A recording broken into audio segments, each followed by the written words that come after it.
It is better to offer no excuse than a bad one. It is better to be alone than in bad company. If the freedom of speech is taken away, then dumb and silent we may be led, like sheep to the slaughter. My mother was the most beautiful woman I ever saw. All I am I owe to my mother. I attribute my success in life to the moral, intellectual and physical education I received from her. A primary object should be the education of our youth in the science of government. In a republic, what species of knowledge can be equally important? And what duty more pressing than communicating it to those who are to be the future guardians of the liberties of the country? Be courteous to all, but intimate with few, and let those few be well tried before you give them your confidence. True friendship is a plant of slow growth and must undergo and withstand the shocks of adversity before it is entitled to appellation. Human happiness and moral duty are inseparably connected. 99% of failures come from people who make excuses. I hope I shall possess firmness and virtue enough to maintain what I consider the most enviable of all titles, the character of an honest man. There is nothing which can better deserve our patronage than the promotion of science and literature. Knowledge is in every country the surest basis of public happiness. Guard against the impostures of pretended patriotism. Labor to keep alive in your breast that little spark of celestial fire called conscience. Perseverance and spirit have done wonders in all ages.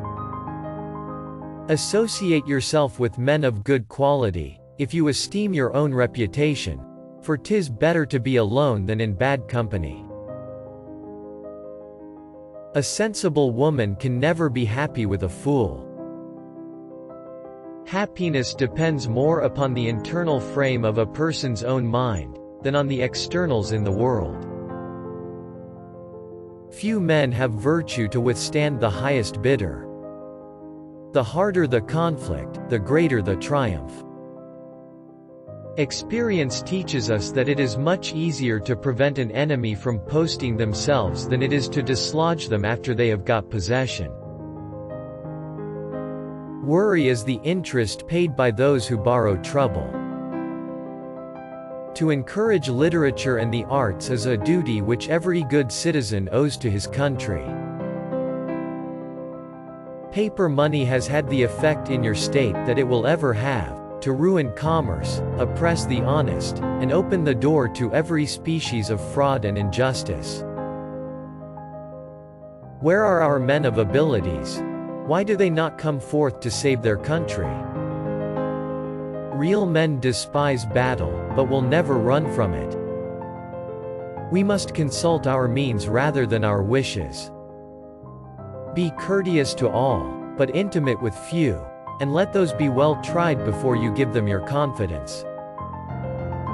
To persevere in one's duty, and be silent is the best answer to calumny.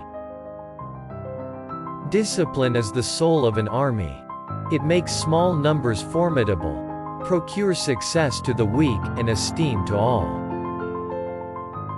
Let your heart feel for the afflictions and distress of everyone. We should not look back unless it is to derive useful lessons from past errors, and for the purpose of profiting by dearly bought experience. There is nothing so likely to produce peace as to be well prepared to meet the enemy. Be not glad at the misfortune of another, though he may be your enemy. No punishment, in my opinion, is too great for the man who can build his greatness upon his country's ruin. I hold the maxim no less applicable to public than to private affairs, that honesty is always the best policy. Gentlemen, you will permit me to put on my spectacles, for I have grown not only gray but almost blind in the service of my country. March 15, 1783. For more video please like, share and subscribe.